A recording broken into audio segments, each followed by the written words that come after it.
Hey, this is Rafael. I want to add to this comment. Again, Vince does a really good job in doing that. I just want to understand the question. So, what if they know how to work the right way and fully ignore it? So, if you like this kind of content, please like, follow, and share this video. But most importantly, put in the comments if you need any help. So, here's the thing. As a manager, and I've trained a lot of managers. The thing that I like to train managers on, you have to do the work up front. Meaning that you have to make a decision of doing the work. Here's what I mean. If you do the work up front to be proactive and provide everything you can to the employees to be successful, you do it up front. Or you clean up the mess at the back end if you don't do that. You're gonna have to spend the time doing something, either up front, being proactive, or at the back end, being reactive and cleaning up all the mess that happens because you're not developing individuals for accountability and ownership. Now, here's the thing.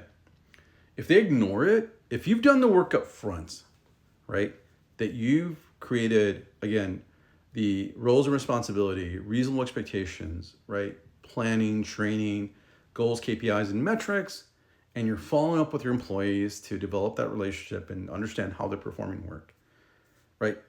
Now, in that process, especially when you're following up, you'll know whether or not they're ignoring what you're saying. Then you've got to clearly nip it. If you've tried to clearly communicate that when you're following, especially when you're following up and you're saying, and you're following up and you're doing all the work and your employee is agreeing with you on roles and responsibilities and everything that you're doing has to be engaging, right?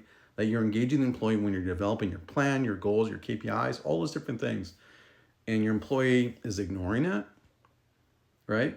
That's a whole different conversation. That is where, in my previous video, I said that's where you have to deploy some micromanagement tactics. And here's what I mean. Then you have to say, then the conversation becomes, do you clearly understand these expectations, right? Now, here's the thing is that you've got to ask the question so they can answer in yes or no. There's no dialogue in this situation. It's either yes and no question. Do you clearly understand what the expectations are within your roles and responsibility? Yes. Okay. What is preventing you from meeting those roles and responsibility?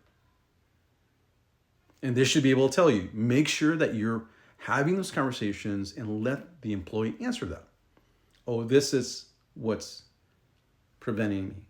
And here's the key thing is that you've got to recognize whether or not they're telling you the truth, or are they trying to pull the wool over your eyes and going, and you're like, no, look, this is what the data shows, right? The data shows that you're not doing the work, that you're underperforming and you're not doing any of that.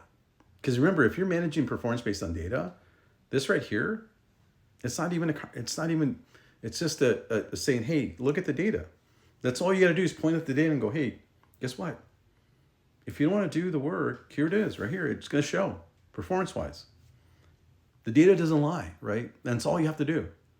So when you do have the conversation, you bring in the data, you bring in everything. It's like, hey, employee, I'm meeting with you today because many times we've had conversations out in the field when I'm following up, and you've completely ignored my expectations. You've completely ignored what the process is and what the SOP is and what the training is in order to meet current performance expectations. And here we are. We're going to talk about this. So what is preventing you from meeting those expectations? And let them answer. Remember, at the end of the day, they should feel like they own it. But now in this situation, they may deflect like, oh, it's training, or it's you as a manager, you haven't given me anything. Remember, in this example that Vince provided, he was at fault for training, because if you put yourself in that situation, you're not going to win.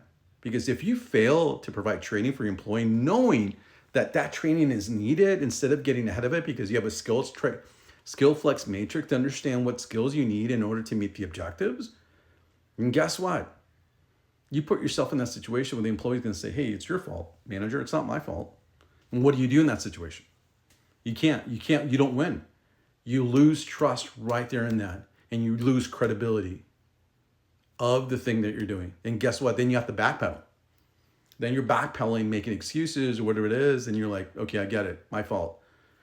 Then that's not good for that. If you're trying to manage this, with that scenario where you forgot or didn't provide training, you're not going to win. You're not, right? You're not going to win that conversation, because then that employee will say, well, my manager didn't set me up. And that is the truth. So what I'm saying is that if you do all the work up front to understand your current KPIs, performance, everything you need to set this up for successful, then when you have this conversation, it's like, it's an easy conversation because you've done all the work. The employee will say, yeah, my boss talked to me every single time. He's tried to help me with this. And there you go.